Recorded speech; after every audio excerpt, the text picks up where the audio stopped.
Hi, I'm Senshu, one of Sokuzan's monks. Sokuzan offers his wisdom tirelessly with complete love and devotion.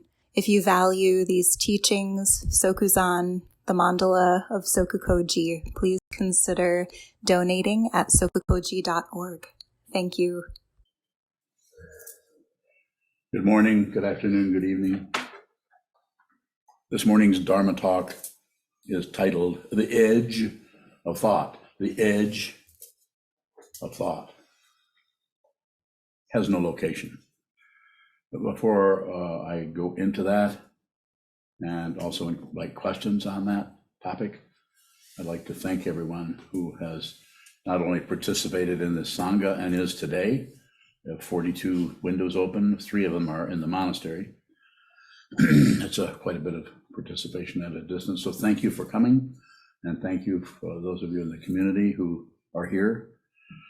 And thanks to all of you for the support we've been getting from everyone in order to continue to, as a common way to saying it, keep the lights on, keep the house payments made, all the buildings we have these days, and are acquiring more. So in this, in the center of this, I can't give a one word description to Battle Creek other than it's pretty flaky. You may get the dumb joke, or you may not. Pardon my throat clearing. And also, thank you for that, and please continue to help us. We have plans, you could say, insofar as I plan.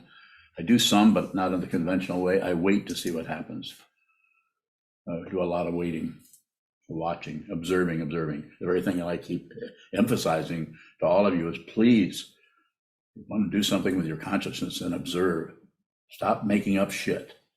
And how do you do that? You see the way you keep inventing stuff.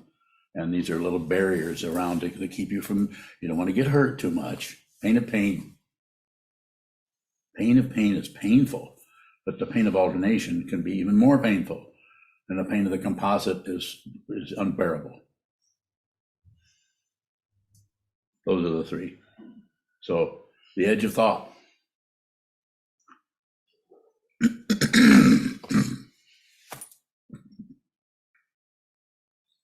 The edge of thought is you're sitting, or maybe you're in the kitchen, but let's start with the sitting practice of meditation. Or perhaps you're down the hallway or going out to the garage if you have one.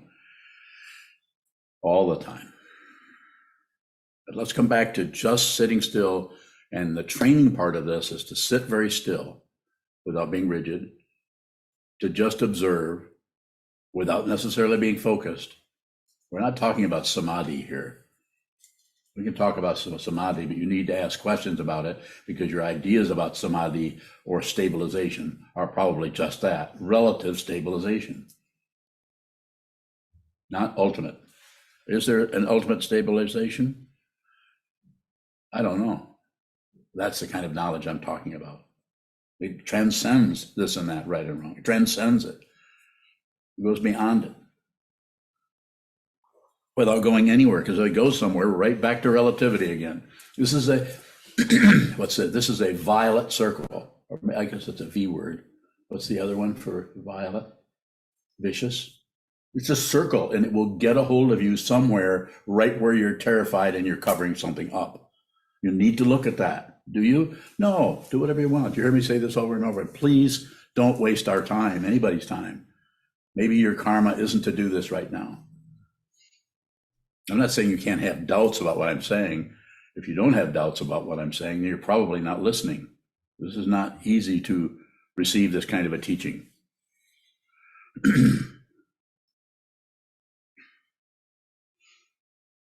So the edge, you're sitting and thoughts begin to arise, and just observe that. What happens is there's an edge that arises, and then there's an overlap. That's the protective part. All you have to do is see the edge. That's fine. All of them are fine. But that's where we begin to see the way we continue to disguise ourselves, to come to conclusions about who we are. And we may back that up by some form of suffering. Well, I'm the one who's suffering. I'm the one, well, it's me. I'm the one who's being tortured by that, or put upon by that, or someone's being disrespectful to me. This is why the vow is so important. I don't plan this talk. I don't think, what should I say? I had to even have asked Biyun to go get my phone because nobody asked me what the talk was today. And whose fault is that? I don't see any guilty looks. Apparently none. But you don't have to do that. It's something that will show up. But I wanted that reminder because I wanted that word edge. Because it's the very edge of it. It's not the complete thought, because the rest of it is the overlap. You have to see the overlap without fighting with it. Don't try to stop your thoughts. Don't label thinking and return to your breath unless you have a teacher who's telling you that. And if you do, then listen to him or her. Listen to them. If you have a teacher and you trust that teacher, or you have confidence in that teacher, then you don't have to listen to me. Listen to them. There are so many ways to work with this. This is not the correct way. This is a way that will resonate. It's about the connection you have. You either have a connection with me or you don't. And if you have one, you're here, and you probably would have difficulty going somewhere else. But if you're shaky about that, you might want to look around some. Am I trying to reduce the amount of students I have? Not necessarily. I'm just saying I want you to see the truth more than I want anything. And I may not be able to help you with that. What do I feel about it? I think I can. Because I'm not teaching out of what I know. I don't know anything. Otherwise, I'd have to have notes. Not that I can't have notes. When I did the talk on how we train monks, I had to have a lot of notes because I can't remember all of that. I can't remember all of those forms that we have.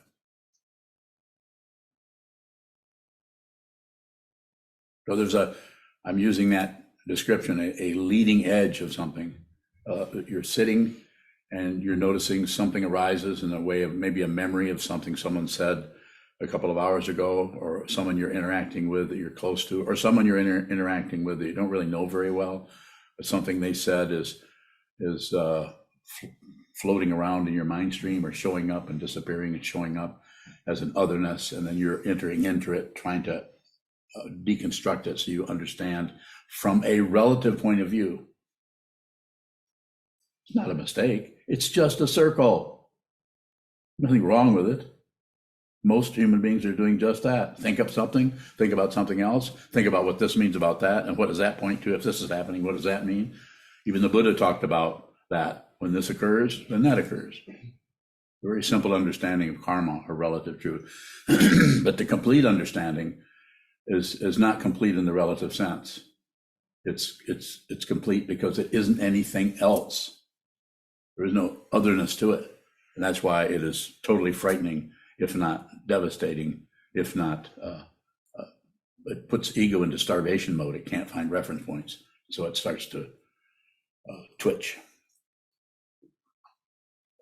That can show up as anxiety, as fear if you don't know what it is. It could probably show up as indigestion. So the idea, you hear me return to this all the time, it's about the awareness of what this is, not the accomplishment, not the knowledge, not the samadhi, not the resting in tranquility or any of that. Those are all handy at times, but they're all provisional. They are all relative.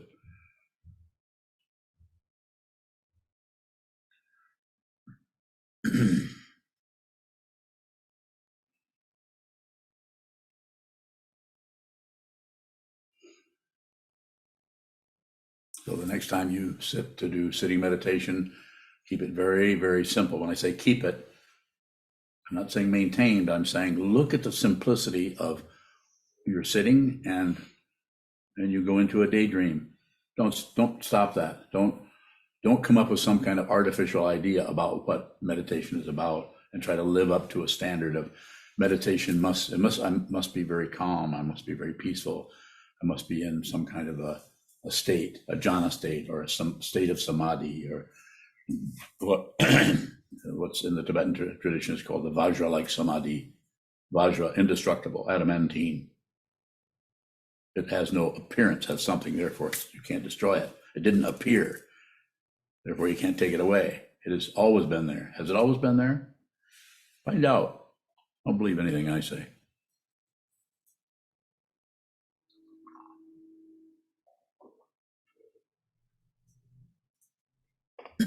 So you're sitting symmetrical.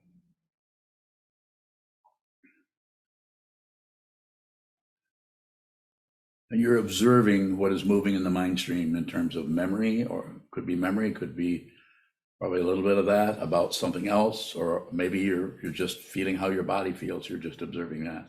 Maybe having thoughts about one of your knees seems to be more uncomfortable in this position than the other. You might be coming to conclusions like, I seem to be in a mindless state, or this seems you. But as soon as you conclude anything, you've left whatever you were concluding about for the conclusion. Its very nature of duality is to do this. You have to stop doing this? No! You don't have to stop doing anything. What do you have to do? If you're on this path, you have to see it. It is awareness, awareness, awareness. It's about being aware of that. Don't accept, don't reject, don't look away. The three poisons showing up as not there. They're there. The ghost of the three poisons is there, but the actual awareness of this has blown everything away. It's blown to bits, all the reference points, without doing anything at all. You have to see it. It has to be seen. Can you see it? You're a human being. It is your birthright to see this. You are the Buddha. But it won't be a particularly fancy conclusion about how wonderful my consciousness is, necessarily. I'd love to respond to some questions if you have some. Gyokudo. Gyokudo Bowing, is this leading edge of thought and the overlap the same as how the third skanda is talked about as perception impulse?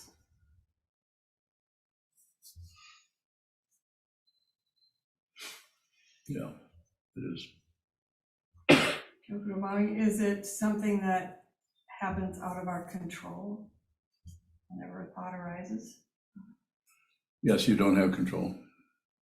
You don't need control. You are control. Everything that is happening is you. You are all of this. More, please. Let's go.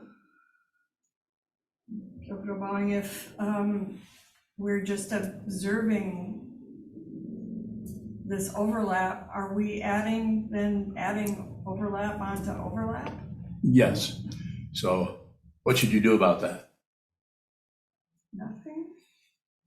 I like the word, but the nothing, the tone at the end was like nothing. Was that it? Was it kind of a mouse version of it? It was more of a question, I guess. Oh, okay, then ask me the question.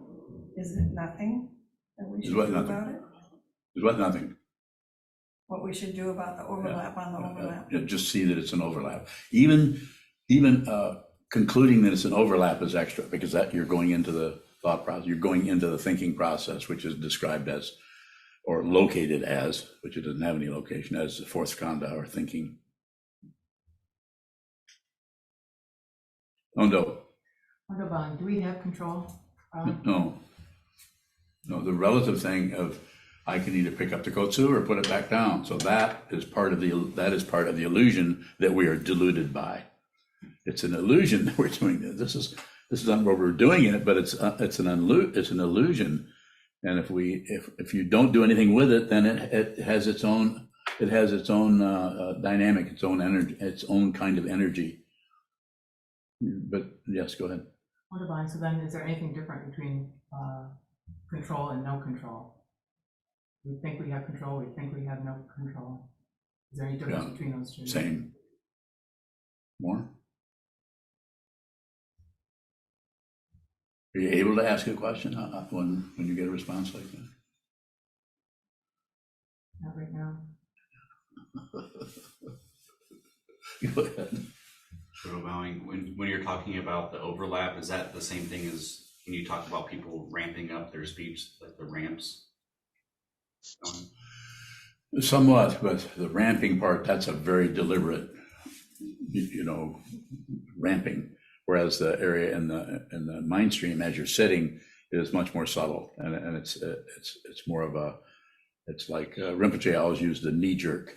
He came to the West, I guess, and heard that and started using that. Is there someone at the door? Birds. Those are birds? Pelicans? Go ahead. Did you ask a question? I did. Okay. Sort of on what is a thought? We don't know. It looks like it's an aspect of consciousness. It's not. It's an aspect of where consciousness gets together as some kind of a structure about something else.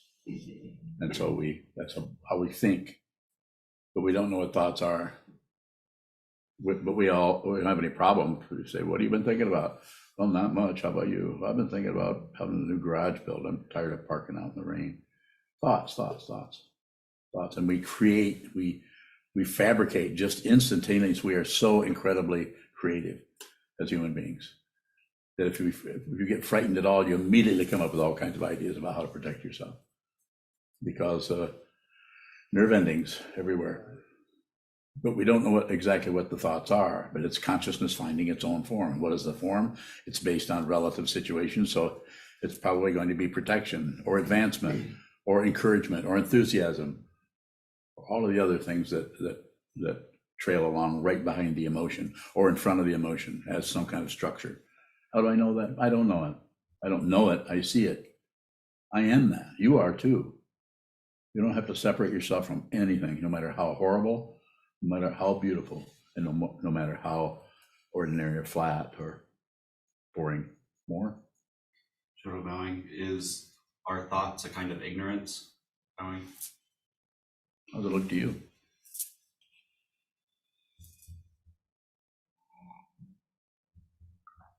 Sort of bowing. There seems to be a quality where I leave the room when I'm thinking, like I start to lose awareness about where my body is and what I'm seeing.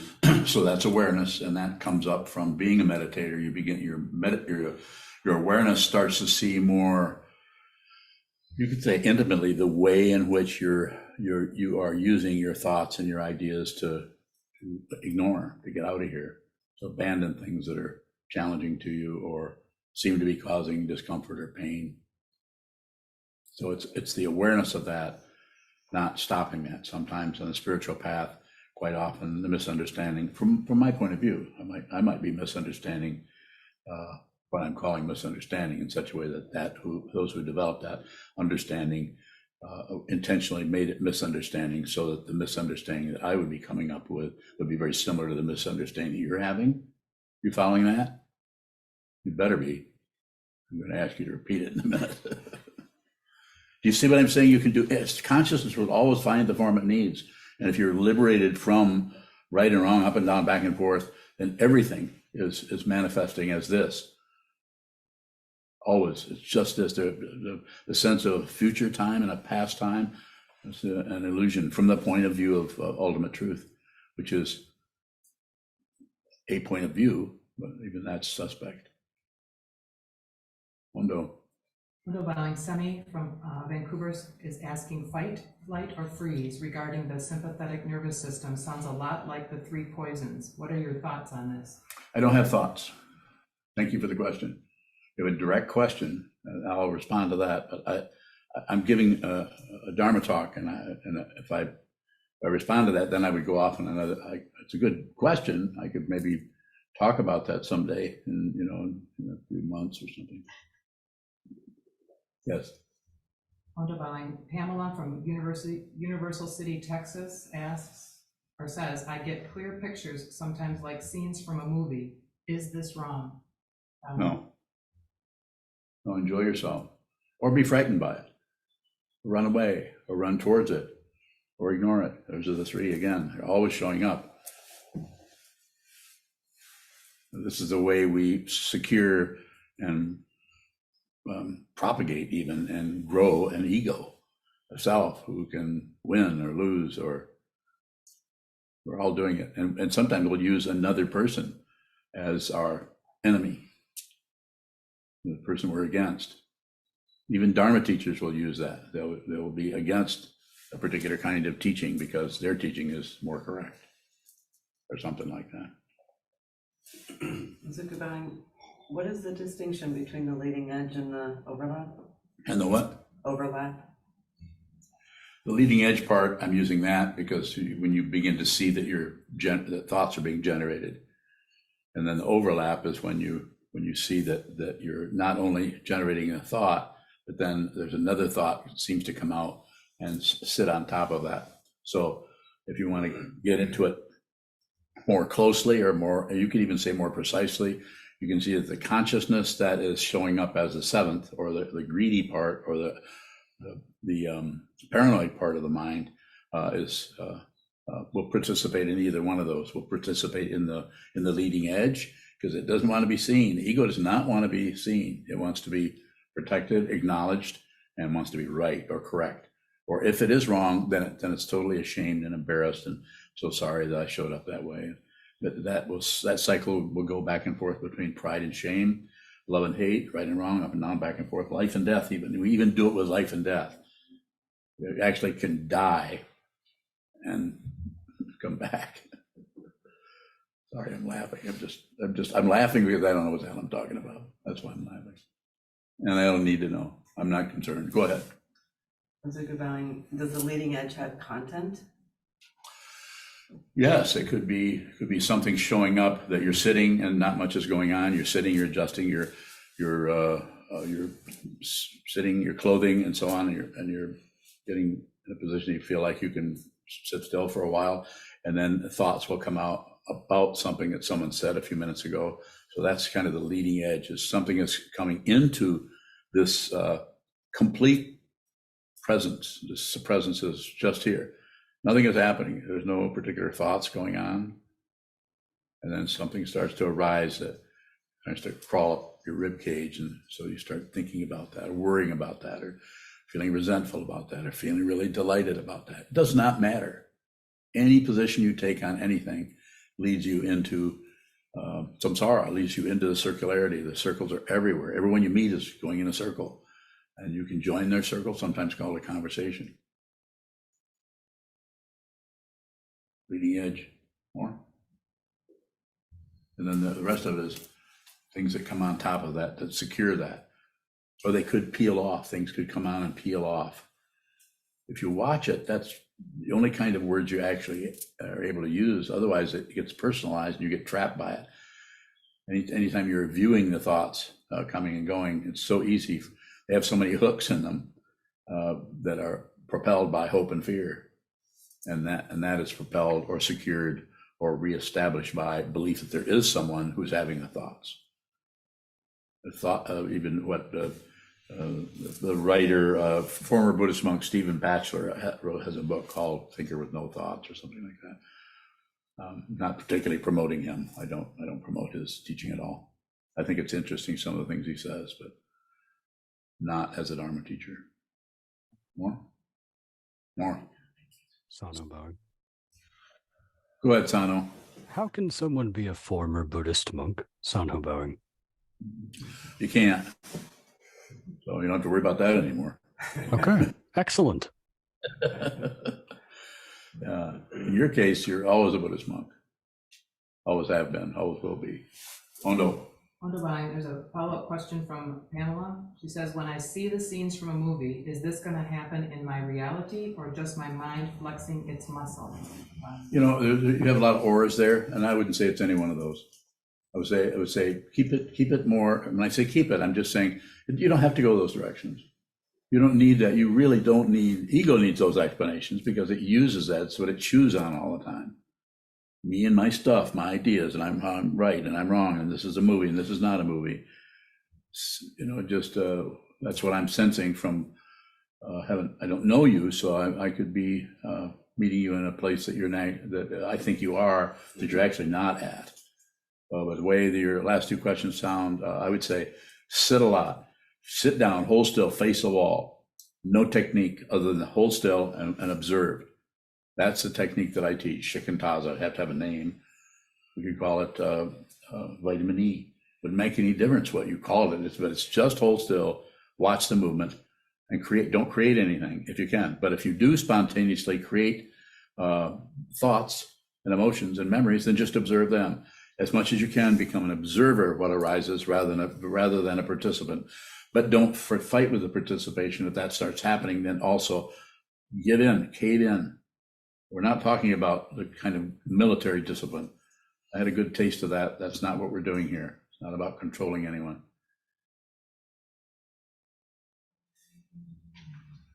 Go ahead. Beyond bowing, is the tension that arises before the thought and emotion process kicks in, is that tension a leading edge that you're referring to? It could be. If that's what you're kind of describing, what is happening to you, you sit down and you feel tense before anything shows up as content. Yeah, and it's just littered throughout everything. Yeah, just look at it. Yeah, it's both none of your business and completely it's showing you're aware. Something arising in awareness, whether it's a thought or emotion or memory, no matter what it is, don't personalize it. But if you do, then just watch that. Just observe that. It's none of your business. On the other hand, it's completely your responsibility. It has to be spoken of with that kind of a contrast or that kind of a polarity. Otherwise, we tend to build a person who can be right, or build an identity. This is why I don't teach shamatha vipassana anymore. Creation completion, I think it can be valuable, but only specific to specific individuals. To teach that to everyone, I think, is a misunderstanding coming from medieval times when there was only certain people who would even do this. Now everybody, when I say everybody, this is available to everyone now. I think that's good. Any questions out in TV land? Mahesh bowing. Go ahead, Mahesh. So when I notice my experience during sitting, this is what happens. Like a thought arises, and then let's say this overlap happens, and then few additional thoughts, and then I'm thinking. I don't notice any of this stuff. I'm not aware of any of this stuff. And then at that point of time, I suddenly become aware that I'm caught up, I'm thinking something. Then I return to the sitting. So watching, like how does watching help? Because watching cannot help me not get caught up in this thought chain initially. And also once I'm back, the watching seems to be extra then. Bowing. Are you listening? Don't worry about it. Your thinking process is going in circles. But don't believe me. Don't believe my description or it's not a judgment. I'm just watching your mind go in a circle. And so just observe, just don't worry about that. That's a very good question. This is my answer. Don't worry about it. When I say don't worry about it, you might have to worry about it for a while, but at least you have that tension between what you're doing and what I just said. It's if you have a teacher, then that must mean you're a student. And if you're not a student, I can't do that. I can't talk like this unless I'm a student of whatever rises in my mind and whatever rises in front of me. I have to do it that way. It's choiceless, completely choiceless to do it that way, and it will get you nowhere. Go ahead, Mahesh. Mahesh bowing. So just to close the topic, should I have that instruction of watching or not? Because I think if I don't have the instruction of watching, it seems fine. Bowing. Okay. Just observe. Keep it very simple. Sit down, hold still, just observe. Be as Trungpa Rinpoche in the title of, I think, probably his first book, maybe Meditation and Action. He has this a wording in there in the frontispiece that says, Chogyam the Kusulu, Chogyam the simpleton, Chogyam the nobody. He was an extraordinary nobody, but he was a nobody. He was a nobody to the extent that he just let karma eat him alive. Sir? Can the edge of thought be repetitive? Yes. But it can be repetitive in the sense of just happening over and over, and it can be repetitive in the sense of being the same kind of thought, the same energy. It can be repetitive in the sense of not being the same kind of thought. It seems to be different each time about the same subject. You follow me a little bit? Good. Further question? Good one. Yes. Sort of going, is the overlap when we push, pull, or look away from the edge of the thought going? Kind of. The idea of overlap is to specifically encourage one to look at the duality. So if there's an overlap, then there's something that's been lapped over. So there's the duality right in the thought, right in the area that we call thought. So what is being encouraged is just look at that. Just whatever shows up, just see it. Don't exclude anything. And you'll notice that everything wants to tune in. Everything wants to get on board. Everything is your little pal. Thoughts about everything. Go ahead. Sort of going, is what you're talking about another way of looking at the sixth and the seventh consciousness? Yes. It is. What are those? What is the sixth? How is the sixth different from the seventh? Sort of going, my understanding is the sixth is a bit more, it's less personalized, almost like a mechanical thinking and organizing the other five consciousnesses. And then the seventh is you've talked about it as the paranoid part, where we start to possess or reject or ignore those thoughts. Sounds good. Thank you. Further question? No, thank you. Further question on Zoom? Handbound. Ayun. Okay, Ayun first and then Naveed. Earlier you mentioned even encouraging us to have doubts about what you're saying. Yes. What's the difference between having doubts about what you're saying and doubting the teacher, Bowing? To see that there's a doubter. We're working with identity, mistaken identity. If it's a true teacher, there's no one there. There's no person. I mean, also consciousness always finds its own form. So it can show up as someone over in the yoga studio dancing who can't really dance. It can show up as somebody having a stomach flu. It can show up as any kind of situation. But whatever shows up for the teacher, it doesn't get turned into an identity. Whereas for someone who is functioning as a student, which the teacher can also do this, can take any particular form, but someone is on receive. So when the doubt shows up, also at the same time, use that doubt. When I'm saying use it, I don't mean manipulate, but see that the doubt actually, there's someone, you're creating a doubt and then someone who doubts.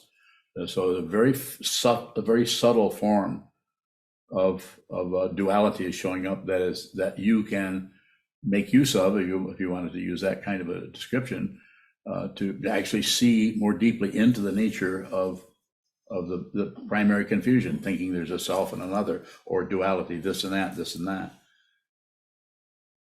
But does that duality depend on like a positive, neutral, or positive, negative, neutral of a response to what's showing up? There's going to be some of that, probably. I mean, otherwise you can't have the two. The one who doubts, like what Kayun is asking about, from what I understand, is that whole situation with the doubt, and I can't remember how he displayed how the question showed up. But my response to that is see that you're also creating, as soon as you have a doubt to the teacher, you're creating someone who doubts that. So, and this is to be observed, not gotten rid of. You don't have to fix anything. You can doubt forever. And even I think it's in the the Rinzai Zen tradition, there are teachings that call about developing a great ball of doubt. Have you gotten into that particular area? Boshan, I think was the teacher's. Boshan, okay, thank you. So there is a way of, you can use anything as a teaching if you really understand the nature of what this is, understand non-dual nature and see that you are not a solid separate being anymore and never have been. But it's not an accomplishment. It's just that you just stop ignoring it. You stop covering it up with, fear, hope. Go ahead. That's a good line. Can a doubt show up and a negativity about the doubt without a duality? Without a doubt? No, the duality is always going to be there. It may never go away. You see that it's unreal. Ready for that?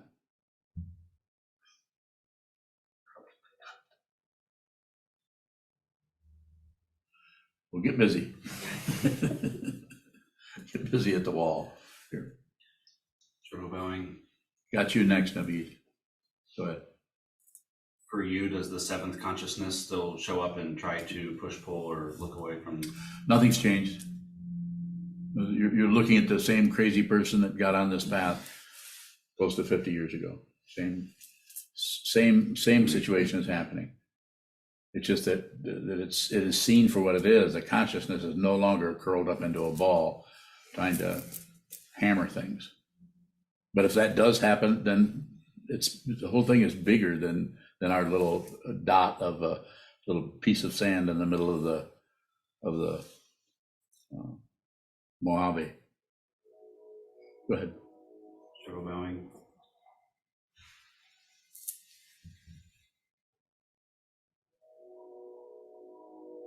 I'm telling you what it is. The very words I'm using, I'm pointing at what I'm encouraging you to see. Go ahead. Is it really just about seeing what's already happening? Seeing that there's nothing happening. Yes, there's things happening, but that's the illusion. So that we are deluded by this is the illusion that something's happening. And our point of view, our positionality in terms of self-centeredness or the seventh consciousness or the paranoid area of the mind, we think this is something else. But this is your mind moving. Even that is incorrect. It's just a way of helping you see that there's no foothold, there's no handhold there. There's no way you can, it is an illusion. I'll put it right back here on the illusory table.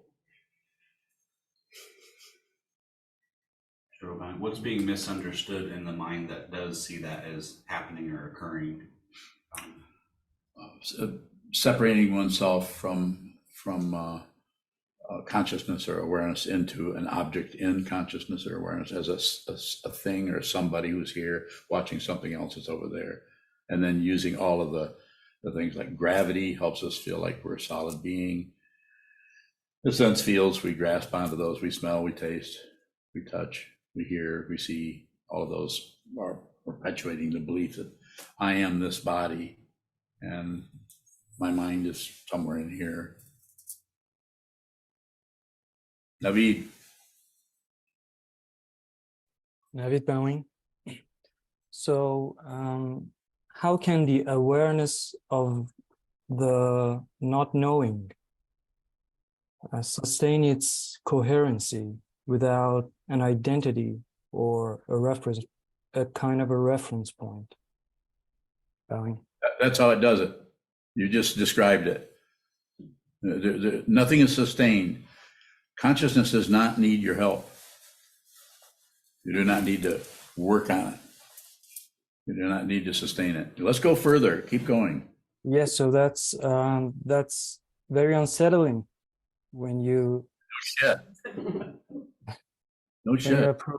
When you approach that awareness. So it seems like the ego keeps pulling you back into itself. Yeah, it does. Great description. It looks like you might have been doing some sitting meditation. Yes, it's a great description.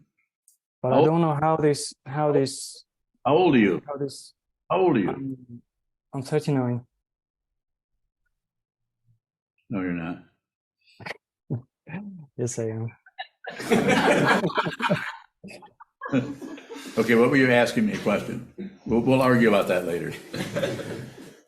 So it seems, I don't know, how can this threshold be broken? Or nothing to break. You're using the word threshold. The very threshold is reality. That's what it is. But it's just a name that shows up and has a particular designation that points at a particular, entryway through a door, threshold. But it's not separate. The plate is not separate from the food that's on it. The teacher is not separate from the student. The student is not separate from the teacher. In the Tibetan tradition, it's called meeting of the minds. When you meet the mind of the teacher, you have to do that. The teacher is available if you have one, and if the teacher is teaching out of anything other than just this, then may not be a true teacher. But it may be the very teacher you need. So I'm not saying that there aren't teachers for people depending on where they're at on the path of karma, of reality, however you want to say that. Is the edge and the overlap the most fundamental duality that we can work with? No, it's better than that, and it's worse than that. So it won't even give you a structure when you're actually working with duality, because the sense of the primary duality that is the illusion that we are deluded by is the belief that I'm here and you're there. This is just obvious. This is relatively true, but ultimately it's not true. And so that's all path. There's the way it's broken down is, I'm sure you've all heard, is ground, path, and fruition. The ground is suffering or difficulty or challenge or confusion or delusion or fear, or we could go on and on to all of those. And that causes us to look for the path, look for how can I work with this? You might end up talking to a psychiatrist, which I did in the 1960s. I was really concerned about what was happening in my mind. So I talked to a psychiatrist, and with whatever perception I had there, it was basically that she's crazier than I am. But she had it covered up in a highly polished way, because she had the credential of being a psychiatrist. She approached me. She could see my fear, so she tried to console me, and that was condescending.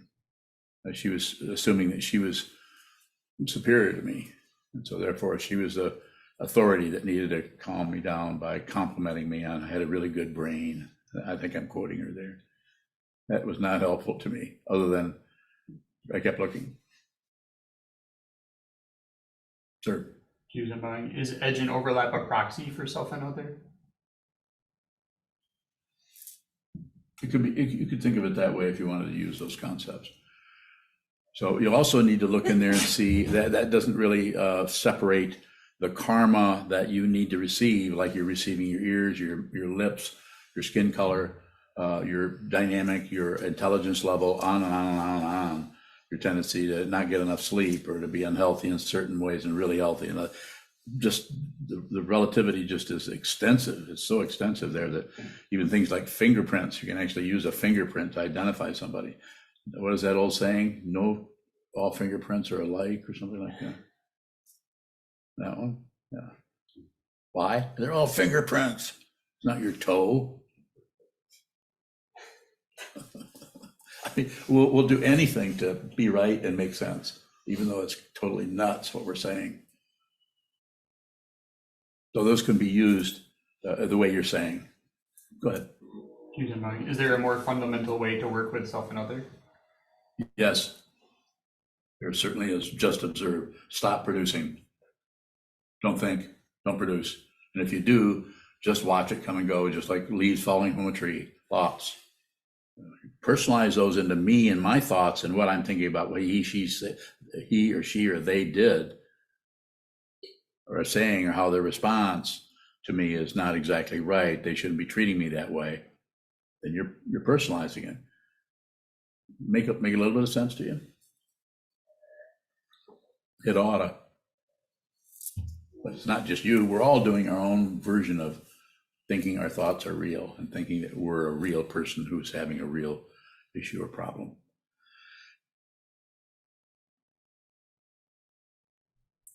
Yes, sir. Ondo. Divine. Ross from Dublin is asking if I am creating mental visual representations of the 8 consciousnesses, am I causing obstacles for myself?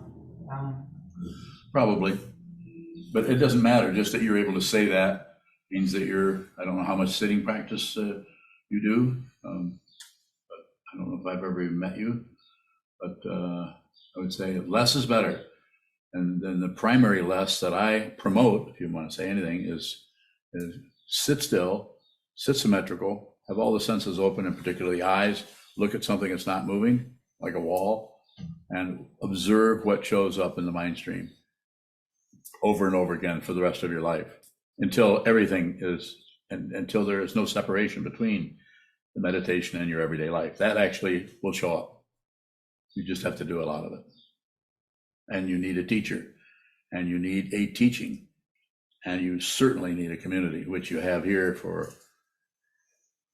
few more minutes. I mean, but even this community goes with us. If you talk to people, interact with people, especially if you study with people, especially studying material that is impossible to understand and come to a conclusion about, that is the Dharma. The Samdhina Vachana Sutra, the Lankavatara Sutra, the Diamond Sutra, the Heart Sutra, all the Prajnaparamita literature, and then the teachings of Dogen Zenji from the 13th century. All of this brings us together as a Sangha, as a community where we're all working on this and we can support each other. It's very important to support each other as a community. Not easy to do that. Mahesh bowing. Mahesh. So, do you have any recommendations on practices for lay people so that we can bring the best practice of monastic into lay life? Bowing. So the thing that is set up here is just contact. Unless you're already doing this, you can join. I don't know how many book studies do we have a week? Maybe 9 between all of our groups. And you can actually join any one of those 9 book studies. They're all studying different material, and some are studying the same material in different time. So when they have it in the evening and at noon Eastern time. So people in Europe can, and there's a few that can connect with study. It's very important to study with other people. Study this material. This material is not easy. You can read the Diamond Sutra and see how you do explaining that to someone. Mahesh bowing. What I was asking was to clarify, like on my weekend, can I set a schedule just like monastic monastic schedule and follow that schedule or something? Yeah, if you feel inspired to do that, I'm totally supporting you. Totally, anything I can do to support you in what you're doing, let me know. You know how to get a hold of me. I'm very available to everybody, and will be until I collapse, which will be coming at some point. But until that happens, I'm all about this. My whole motivation is to help you see what this is, not to turn you into a Buddhist, although you may have to do that. You may have to become lay ordained or fully ordained as a monk in order to do that. So it takes a lot of glue, and our culture has no glue for this. It has glue for other things. I'm sure I don't have to go down the list, but to actually turn your attention to the Dharma. It's just about impossible to do it. Our culture is yammering at us, trying to pull us this way and pull us that way, instead of, and what we need to do, and I'm very biased here, having done this for a while, sit down, hold still, and observe, and create a form. And like Mahesh, what you're asking about, if you look at the monastery schedule, you might find that some of the monastery schedule happens, and that's on Zoom, and you can actually watch other people in real time, what we call real time. At the same time you're sitting, they're sitting, or people sitting facing the wall. There's a timekeeper or doan, and there's someone making offerings to the altar, which are just forms to help us. These forms are all empty.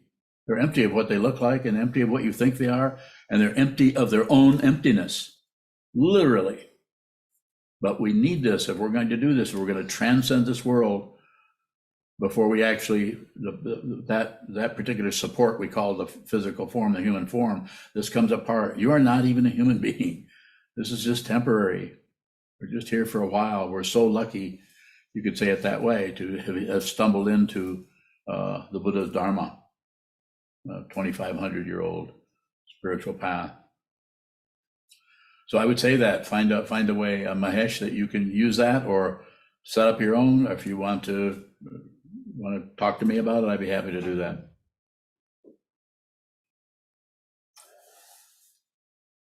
Any further questions? Got started a little bit late, so we can go a little bit further if you have time. Sir.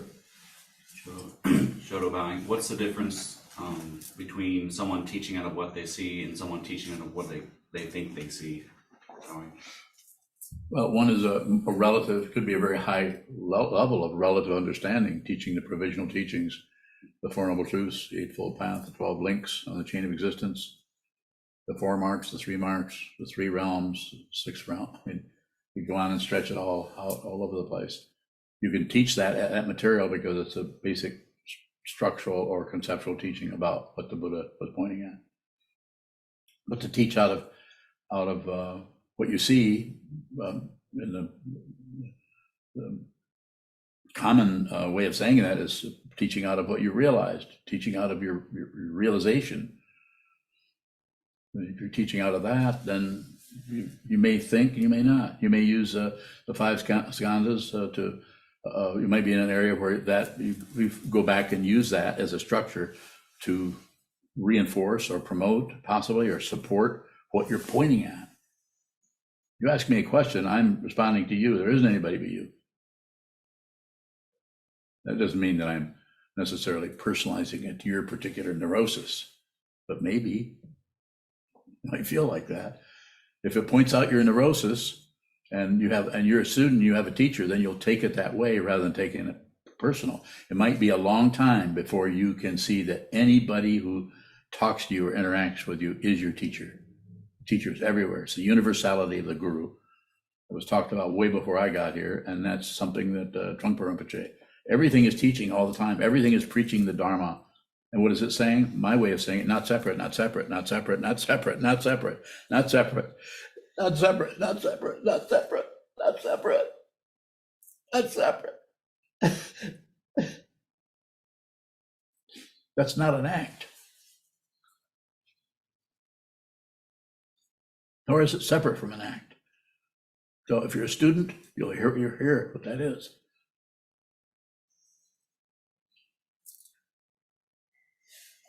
When you point to edge and overlap, I feel compelled to maintain looking at that distinction. Do I need to do anything other than look at that? Just look at this distinction, and when I say maintain, and you're in the situation you're talking about there, it sounds like some maintenance just might need to be observed, and what you're observing here is the maintenance of those. So rather than actually maintaining, then step back a quarter of an inch and see that you're maintaining that. It's always about awareness, never about a conclusion. You could not figure this out. When I say that, what do I know? Well, maybe you can. I would say, go ahead. Figure it out. Come and check in with me. Maybe I need some help from you. I can say, Sokuzan, figure this out. Whew. Okay, come up here and I'll go somewhere else. I'll go lay down. You can't figure this out because it's relative. You can come damn close. You can come so close that you can become, famous on YouTube because the way you talk about everything is so miraculous. I'm not saying there aren't people like that.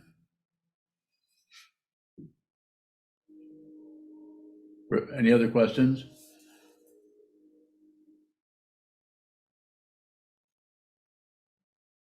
Yes, Isan. Isan bowing. I'm thinking about your statement at the beginning. I do a lot of planning, but not in the conventional sense. I watch. I do a lot of waiting. Yes. If we are able, does the leading edge, become something if we don't meddle with it? Bowing. Yes. It could develop. You wouldn't get in the way of that developing, but that developing wouldn't necessarily be your plan. Although it could show up as to someone else, it may look like you're planning when really you're just looking at what's happening.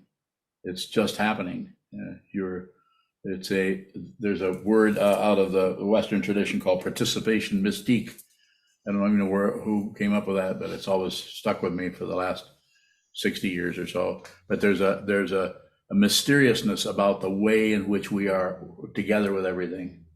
The way in which we don't really do much of anything. We just are involved in everything. I think that my understanding and what little reading I've done, which isn't much, of the indigenous people, their way of their spiritual path was very much like that. Part of everything, part of the trees, part of the animals, and with gratitude towards everything.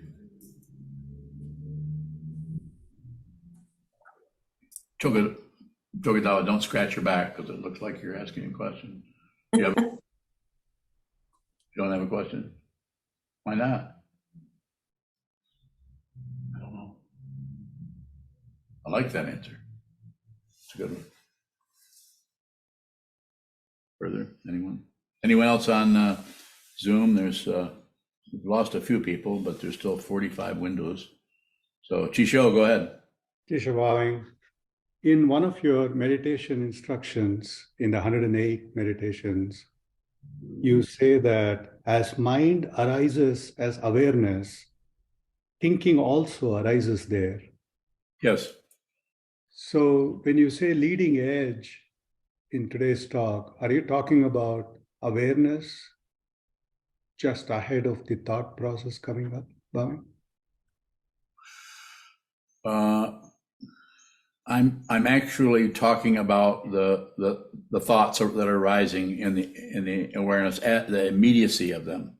They start to come out. There isn't much happening. You're sitting there, but you can't recognize not much happening, because in order to recognize not much happening, you need some thoughts about it. So if you don't have the thoughts about it, then it's more like nothing happens, which is even has less credentials. So I would say it's more, if I'm understanding your question and the way in which you are asking, I would say, no, that is actual thoughts arising. They're still a separate aspect. They're made of awareness, they're made of consciousness, you could say, but they have separated out and they've kind of crystallized in that area. It's like something that was formless coming back into some kind of a shape. Crystals is a good metaphor for that. More? So wouldn't that leading edge be a thought by itself? Yes. Yeah. It'd be a thought by itself, but the singularity or the specificity of a thought by itself is still not separate from every thought. It separates itself out. It's like, I don't know, I can't come up with a particularly good metaphor. But it's like clouds. The clouds aren't anything, but yet they look like something. They have a shape to them. Kishwai, a related question. As you say in this instruction, as mind arises as awareness, is the mind also impermanent? It's constantly arising and dropping? Yes. Impermanent. So, Tishwang, is there a sequence then? Mind arises and then a thought arises in the mind? I don't think they have a past and a future, the way you're asking it, but it can appear that way. That's part of the illusion that we are deluded by.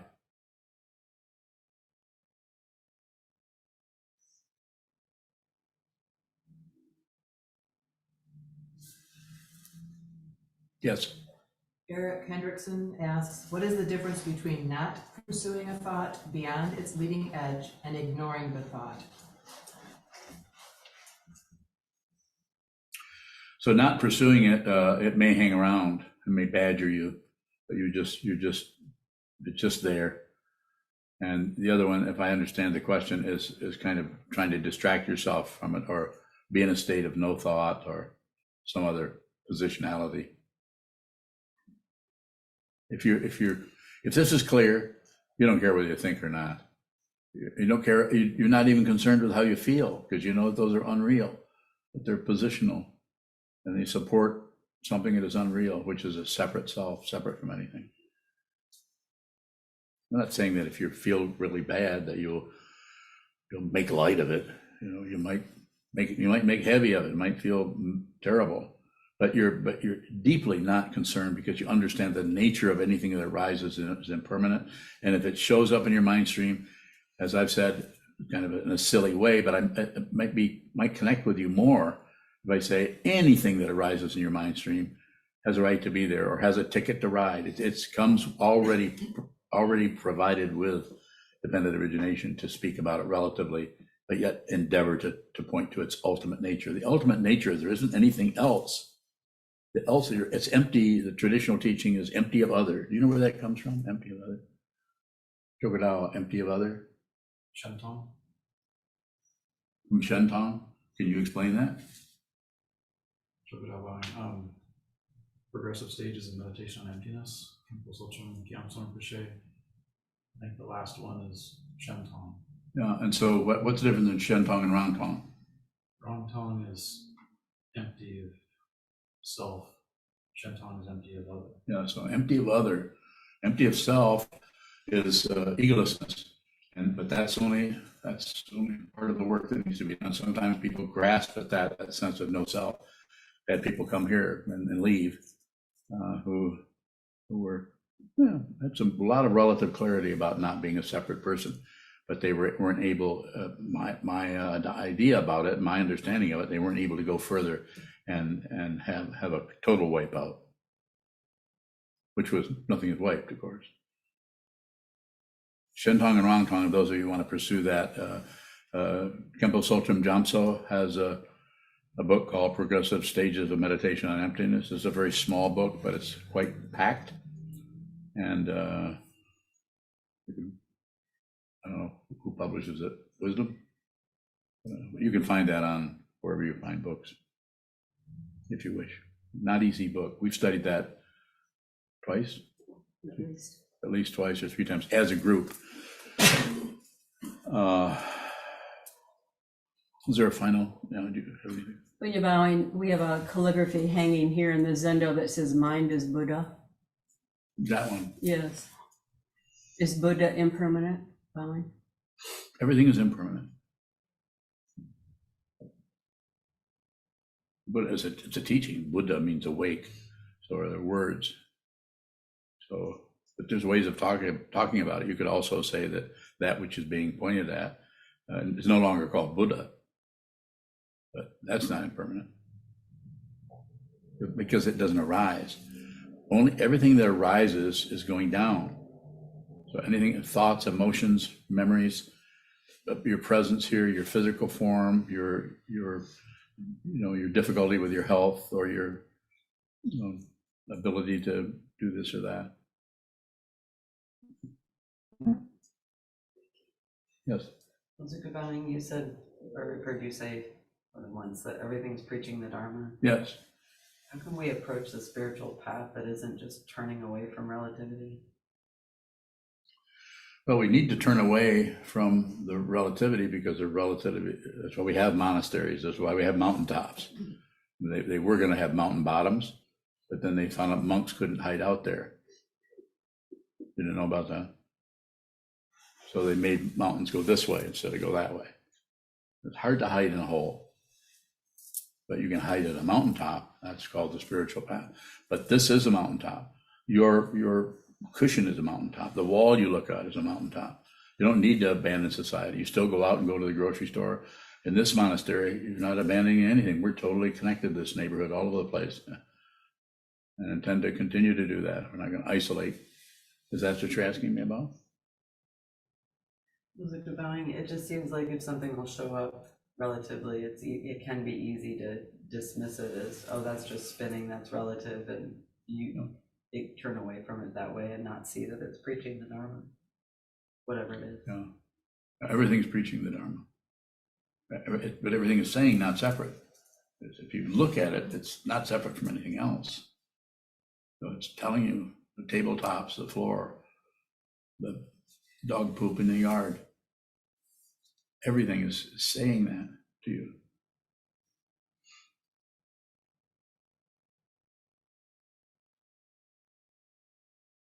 Very good. Thank you.